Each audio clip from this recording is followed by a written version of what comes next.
नमस्कार दोस्तों, मैं पूजा आपका अपने YouTube चैनल मैथ्स विद पूजा में स्वागत करती हूँ। दोस्तों, पिछले जो लेक्चर्स थे उसमें हमने आइगन वैल्यूज और आइगन वेक्टर्स को फाइंड करना सीखा था, जो कि हमने बाय द पावर्स मेथड और अपने जैकोबियन मेथड से सीखा था।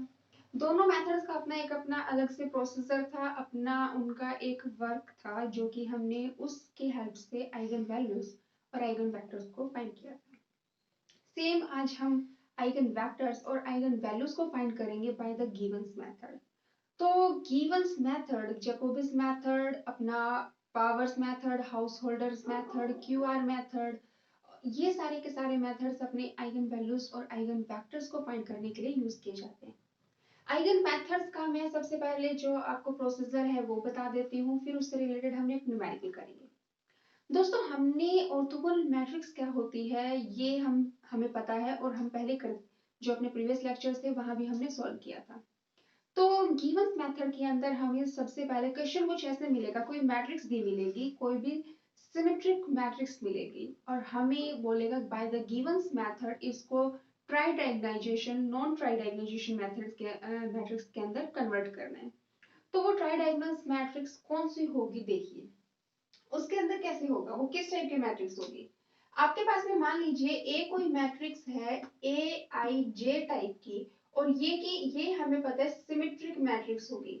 ये जो मैट्रिक्स होगी वो सिमेट्रिक मैट्रिक्स है। हमें ट्राई डायगोनल फॉर्म बनानी है इसकी। तो यहाँ पर देखिए ये मैट्रिक्स, ये आपकी एंट्री A11 है, A12, ये A13, A21, A22, ये सारी की सारी आपकी मैट्रिक्स के अंदर एंट्रीज हैं, और मैट्रिक्स हमने 3x3 की ले ली। तो जब हमें यहाँ पर ट्राई डायगोनल मैट्रिक्स बनानी होगी, कैसे बनाएंगे, देखिए ये अपना डायगोनल, यहाँ से ये रहा डायगोनल, ये रहा, ये जो नॉन डायगोनल जो एंट्रीज है इनको हमें रिड्यूस करना है, यानी कि एनहिलेट करना है। अब देखिए A13 और A31 अपनी क्या है, नॉन डायगोनल एंट्रीज है। तो हमें इनको क्या करना है, रिड्यूस करना है। तो रिड्यूस करेंगे, वो कैसे करेंगे, हमने ऑर्थोगोनल मैट्रिक्स देखी थी, वो क्या होती है वो फिर से बता दूंगी। लेकिन देखिए यहाँ से कैसे A13 है, हमें कैसे पता चलेगा कौन से प्लेन के अंदर इसको रिड्यूस करना है, हम कौन सा प्लेन लेंगे। अगर यहाँ पर ए आई जे पोजिशन को हमें रिड्यूस करना है, वो कैसे, कौन सी एंट्री रिड्यूस होगी, वो होगी i minus J, greater than होगा 1 से। अब देखें तो यहाँ पर 1 माइनस 3 करेंगे -2 का मोड हो जाएगा +2, और +2 अपना ग्रेटर देन 1 है। इसका मतलब ये वाली एंट्री अपनी रिड्यूस हो जाएगी। A31 3 माइनस 1 करेंगे 2 मिलेगा, 2 का मोड ग्रेटर देन 1 होता है, इसलिए हम बोल रहे हैं कि हम इन दोनों एंट्रीज को रिड्यूस करेंगे। अगर हमारे पास में 4x4 की मैट्रिक्स हो तो भी हम बता सकते हैं कि किस एंट्री को हम रिड्यूस करेंगे। वही फॉर्मूला i माइनस जे का मोड अगर ग्रेटर देन 1 होगा, उसी एंट्री को हम एनहिलेट या फिर रिड्यूस करेंगे। क्या करने के लिए, उसको ट्राई डायगोनल मैट्रिक्स बनाने के लिए। अब देखिए ये था हमारा ट्राई डायगोनल्स के अंदर फॉर्म करेंगे। उसके बाद में हम यहाँ पर क्या करेंगे, ऑर्थोगोनल मैट्रिक्स का यूज करेंगे, जो कि हमने जैकोबियन मेथड में भी यूज किया था और गिवंस मेथड में भी यूज करेंगे। यहाँ पर ऑर्थोगोनल मैट्रिक्स कैसे होगी, देखिए ऑर्थोगोनल मैट्रिक्स भी हमारी, मान लीजिए ए कोई हमारी सिमेट्रिक मैट्रिक्स है, ए क्या है, हमारी सिमेट्रिक मैट्रिक्स है। उसके अंदर क्या करेंगे हम, हमारी सारी एंट्री ए आई आई की एंट्री तो 1 हो जाएगी, और ए आई जे हमारा 0 हो जाएगा for all I and J. अब देखिए ये कैसे होगा, A I I equal to 1, A I J equal to 0 हो जाएगा हर एक आई और जे के लिए, लेकिन कौन सी पोजीशन को छोड़ के, except A P P, A Q Q, A P Q और ए क्यू पी, इन 4 पोजीशंस को छोड़ के बाकी जगह पे हम 1 और 0 रखेंगे। इनकी जगह क्या रखेंगे, ए पी पी और ए क्यू क्यू की जगह पर तो हम रखेंगे cos थीटा, ए पी क्यू की जगह पर रखेंगे माइनस साइन थीटा, और ए क्यू पी की जगह पर रखेंगे साइन थीटा। अब ये कैसे पता चलेगा P और Q होता क्या है, देखिए हमने क्या बोला अभी जो ट्राई डायगोनल्स फॉर्म की थी कि हमारा मान लीजिए आई और जे वाली जो पोजीशन है उसको हम रिड्यूस कर रहे हैं। अगर आई और जे पोजीशन को रिड्यूस करेंगे तो जो प्लेन आएगा वो हमारा होगा आई प्लस वन जे। ये वाला ये प्लेन लेंगे हम। अब अगर ये प्लेन लेंगे मान लीजिए वहां अपन ने 1 और 3 इस पोजीशन को रिड्यूस किया था, यानी कि अब जो प्लेन लेंगे वो 2 आई प्लस वन यानी कि 1 + 1 2 जे यानी कि 3 2 3 प्लेन के अंदर आएगा। इसका मतलब ये 2 है ये अपना P है और जो ये 3 है ये अपना Q है। तो इसका मतलब ए पी पी का मतलब ए टू टू की जगह पर अपना बनेगा कोस थीटा। ए क्यू क्यू का मतलब ए थ्री थ्री की जगह पर भी आएगा अपना कोस थीटा। और ए पी क्यू यानी कि ए टू थ्री की जो पोजीशन होगी उसकी जगह आएगा माइनस के साइन थीटा। और ए क्यू पी यानी कि ए थ्री टू की पोजीशन होगी वहां आएगा साइन थीटा।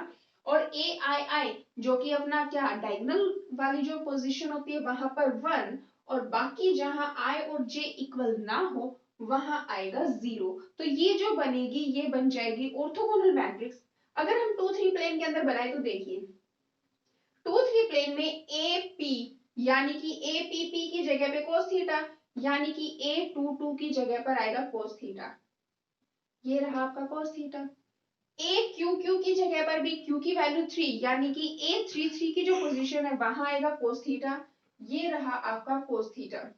ए पी क्यू यानी कि ए टू थ्री की जगह पर आएगा माइनस के साइन थीटा 2 3। ये रहा आपका 2 3 यहाँ आ गया साइन थीटा।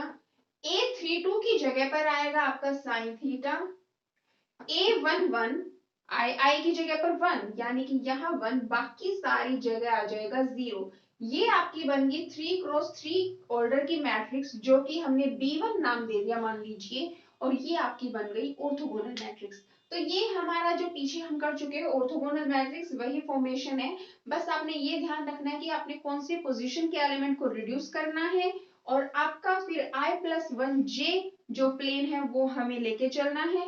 और फिर हम हमारी जो मैट्रिक्स है उसके ऊपर मेथड अप्लाई करेंगे। ये गिवंस मेथड है उसका प्रोसीजर है फर्स्ट स्टेप है। अब देखिए यहाँ पर हमें कैसे पता चलेगा कि हम रोटेट अब जो ये ऑर्थोगोनल मैट्रिक्स बनी है ऑर्थोगोनल मैट्रिक्स क्या होती है कि जिस मैट्रिक्स के अंदर ऑर्थोगोनल अगर मैट्रिक्स है इसका मतलब मान लीजिए B1 ऑर्थोगोनल मैट्रिक्स है तो B1 का इनवर्स इक्वल होगा B1 के ट्रांसपोज के। ये ऑर्थोगोनल मैट्रिक्स की डेफिनेशन उसकी क्या प्रॉपर्टी होती है। यानी कि अगर कोई भी मैट्रिक्स ऑर्थोगोनल है इसका मतलब उसका इनवर्स उसके ट्रांसपोज के इक्वल होगा। अब देखिए यहाँ पर ये तो हो गया फर्स्ट स्टेप में। सेकंड स्टेप में क्या अब हमें कैसे पता चलेगा कि हमें जो ऑर्थोगोनल रोटेशन करनी है वो कितनी बार करनी है। यानी कि जब हम डायगोनलाइजेशन करते थे मैट्रिक्स के अंदर जैकोबिस मेथड के अंदर तो हम कब तक डायगोनलाइजेशन करते थे जब तक हमारी मैट्रिक्स के अंदर सिर्फ डायगोनल पे एंट्रीज ना बच जाए तब तक हम प्रोसेस को चलाते रहते थे। सेम यहाँ पर हमें कैसे पता चलेगा कि हमारी मैट्रिक्स के अंदर हमें कितनी बार रोटेशन करनी है यानी कि जो ये ऑर्थोगोनल रोटेशन है ये कितनी बार होगी। इसके लिए जनरल फॉर्मूला है कि अगर ए कोई मैट्रिक्स हमारी n ऑर्डर की है ए कोई भी सिमेट्रिक मैट्रिक्स अगर हमारी n ऑर्डर की है तो इसके अंदर 1/2 इंटू n-1 n-2 इतने टाइम्स आपका क्या होगा ऑर्थोगोनल रोटेशन होगा। अब देखिए जैसे अगर 3 × 3 की कोई मैट्रिक्स है यानी कि 3-1 2 और 3-2 1 2 से 2 कैंसिल आउट 1 यानी कि हम एक बार रोटेशन करेंगे। अगर 4 × 4 की है तो यानी कि 4-1 करेंगे 3 तो यहाँ पर क्या हो जाएगा 4-1 3 4-2 तो 3 टाइम्स रोटेशन होगी। तो यहाँ पर हमें 3 बार ऑर्थोगोनल मैट्रिक्स लेनी पड़ेगी और वैसे ही जो हम एक बार ऑर्थोगोनल रोटेशन करेंगे वैसे ही 3 बार के लिए हम प्रोसेस चलाएंगे। ये था हमारा फर्स्ट स्टेप। उसके बाद में यहाँ पर हम क्या करेंगे देखिए उसके बाद हमारा इसके बाद में हम करेंगे हमारी स्ट्रम सीक्वेंस बनाएंगे। स्ट्रम सीक्वेंस क्या होती है वो देखिए स्ट्रम सीक्वेंस के अंदर हमारी जो मैट्रिक्स आएगी हमें क्या बोला हम आइगन वैल्यूज और आइगन वेक्टर्स को फाइंड करने के लिए गिवंस मेथड का यूज करेंगे। स्ट्रम जो सीक्वेंस है वो कैसे बनेगी आपकी कि कोई भी मैट्रिक्स हमारी जो आएगी उसकी कैरेक्टरिस्टिक इक्वेशन बनाएंगे, और कैरेक्टरिस्टिक इक्वेशन हमें पता है a माइनस लैम्डा आई उसका मोड इक्वल टू 0, वो हमारी कैरेक्टरिस्टिक इक्वेशन होती है। और अगर उसको सॉल्व करेंगे तो वहां से जो उसके रूट्स आएंगे वो हमारे होते हैं आइगन वैल्यूज। और फिर आइगन वेक्टर्स हम कैसे फाइंड करते हैं वो हमें पता ही है कि ax equal to lambda a minus lambda equal to x, ये जब हम करते हैं सारा। अब देखिए स्ट्रम जो स्ट्रम सीक्वेंस होती है, स्ट्रम थ्योरम, ये हमारी स्ट्रम एक मैथमेटिशियन थे उनके ही नाम पर आई है। जैसे फंडामेंटल थ्योरम ऑफ अलजेब्रा है वो भी हमारी पॉलिनोमियल्स के रूट्स को फाइंड करने के लिए यूज की जाती है, वैसे ही जो हमारी स्ट्रम थ्योरम है उसका भी यूज हम इसीलिए करते हैं, यानी कि रूट्स को फाइंड करने के लिए। सेम हम यहाँ पर रूट्स फाइंड करने के लिए ही करेंगे। तो उसके बाद में हम यहाँ पर देखेंगे।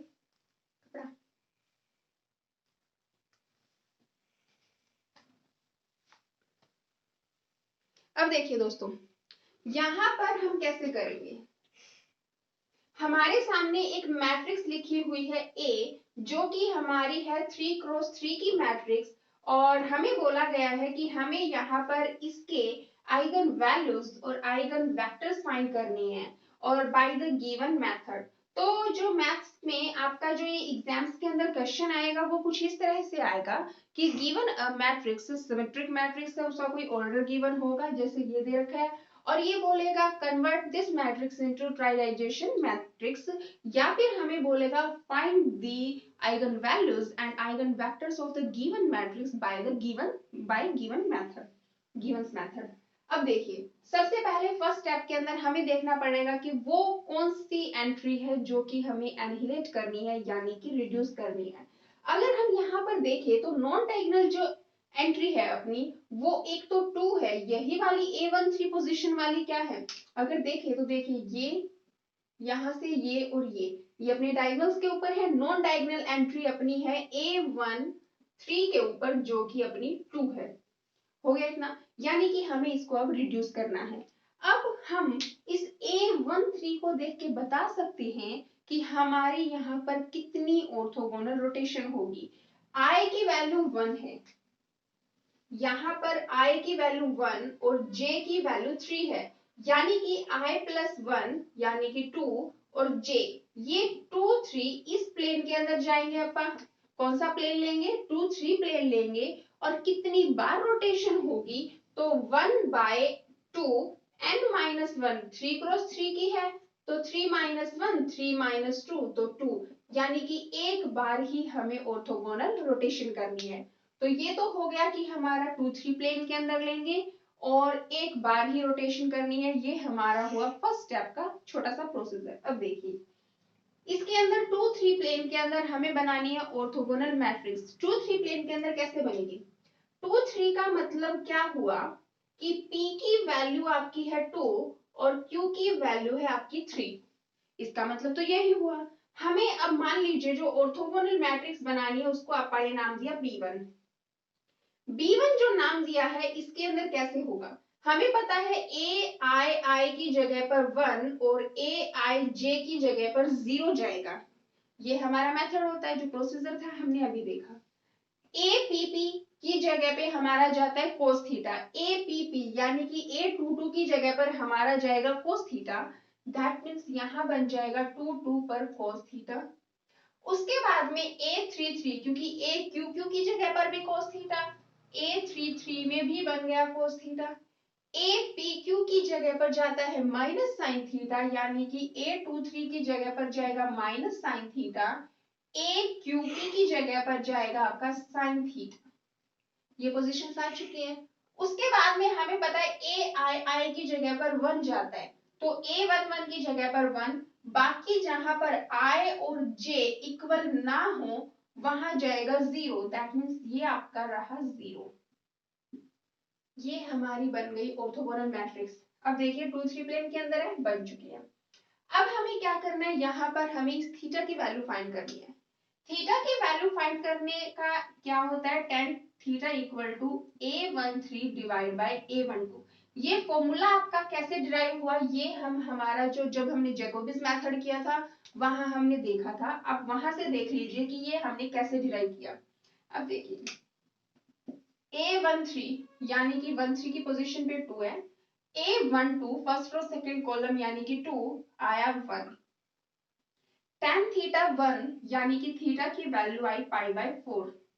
जब हम ये π/4 यहां रखेंगे तो जो हमारी B1 मैट्रिक्स है जो कि ऑर्थोगोनल मैट्रिक्स है वो बनेगी क्या कि cos π/4 आपको पता है 1/√2, sin π/4 भी 1/√2, ये -1/√2 और ये रहा आपका प्लस के 1/√2। ये बन गई आपकी ऑर्थोगोनल मैट्रिक्स। हमारा फर्स्ट स्टेप ऑलमोस्ट यहां तक हो चुका है। अब हमें उसके बाद में क्या करना होता है, ये हमारा सिर्फ अभी काम हुआ है, छोटा सा स्टेप है। उसके बाद में क्या करेंगे देखिए, हमें यहाँ पर एक मैट्रिक्स A1 कैसे बनेगी, B1 का इनवर्स A और B1। अब देखिए B1 का इनवर्स का मतलब क्या है, जो मैट्रिक्स B1 है उसका इनवर्स फाइंड करना।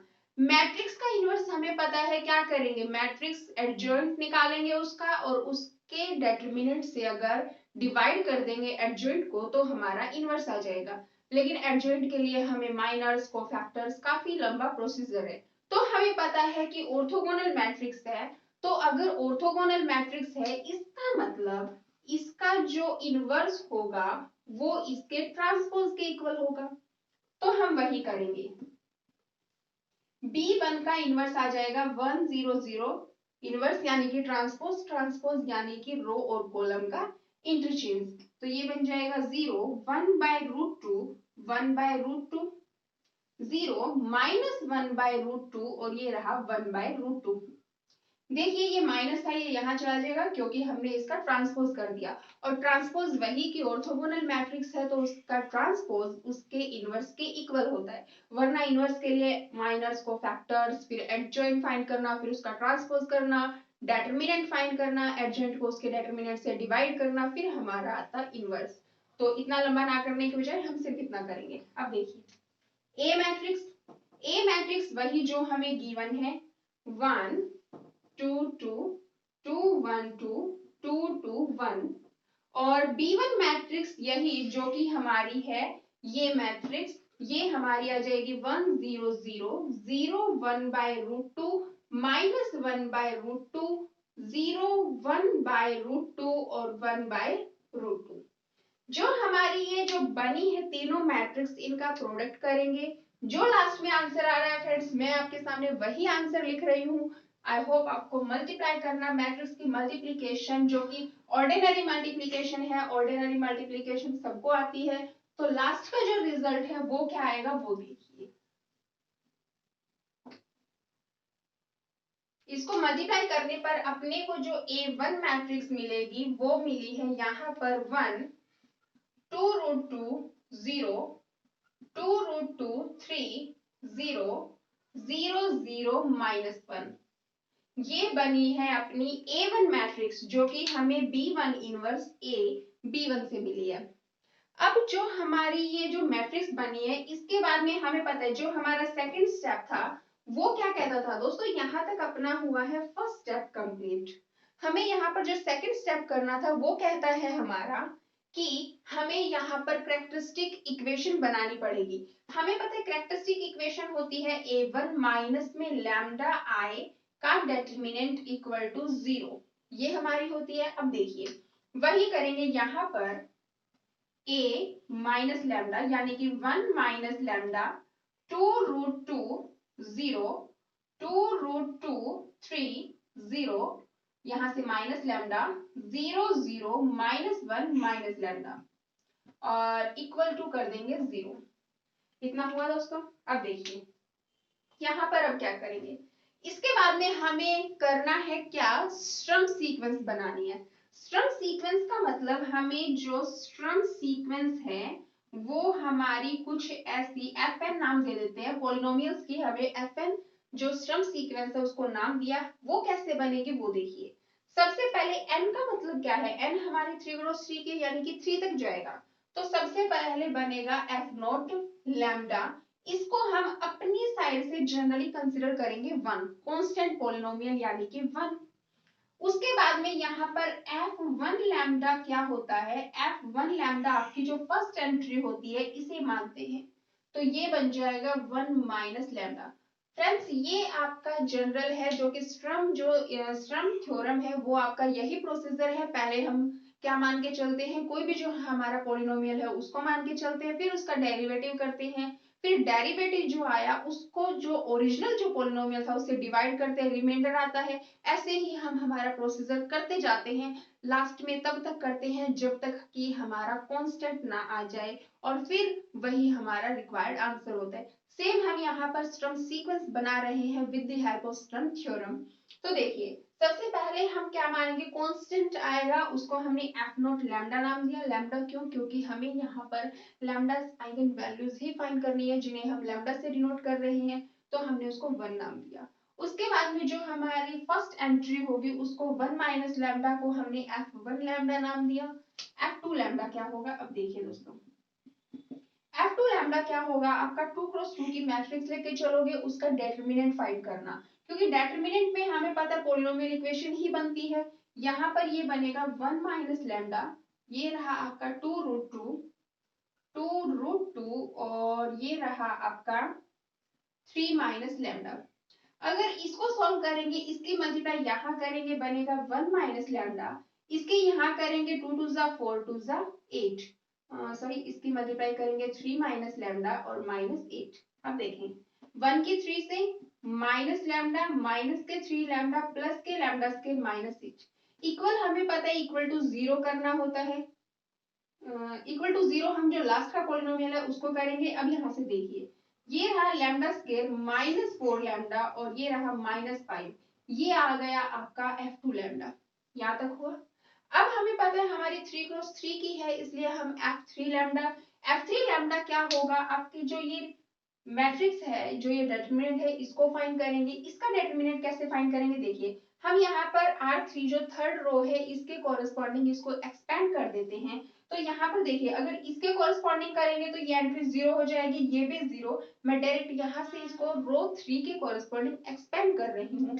तो f3 लैम्डा क्या आएगा आपका -1 माइनस लैम्डा, इसके कॉरेस्पॉन्डिंग करेंगे तो इसका डेटरमिनेंट जो कि हमारा पहले ही आ चुका है, लैम्डा स्क्वायर माइनस में 4 लैम्डा माइनस 5 इक्वल टू 0।